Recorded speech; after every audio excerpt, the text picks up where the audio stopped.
Hello guys, welcome back to my channel. In this video I'll be answering another frequently asked question on calculator used for ACT math. So this question here goes like this. Just listing guys, it says, what's the fastest calculator trick for systems of equations?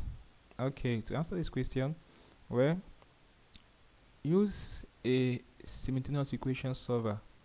For the CAS, if you're using CAS calculator, use a simultaneous equation solver, or grab both equations and use the intersect feature if you are using TI-84C calculator, or even if you're using TI-84C without going through the graphing method, you can make use of the equation solver or polynomial solver in the TI-84 plus CE calculator, and you'll be fine too. If I prefer that pattern than using a graphical method in the TI-84 plus CE. So this is the reason this channel exists.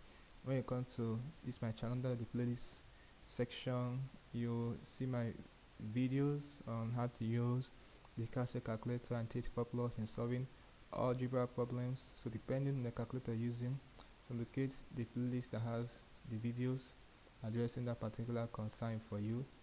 But if it is for TI-84 plus, this is the right playlist for it. Let me show you this video that has 51 lessons in it. Okay, take your time to go through it. I have about 51 videos here showing how to solve various problems on ACT maths using the TI-84 plus CE. Okay, if it is CAS you are using, so you also have various videos on CAS calculator here for algebra. So find the one that addresses your problem and you'll be fine. So that will be it for this video. I will see you in my next video.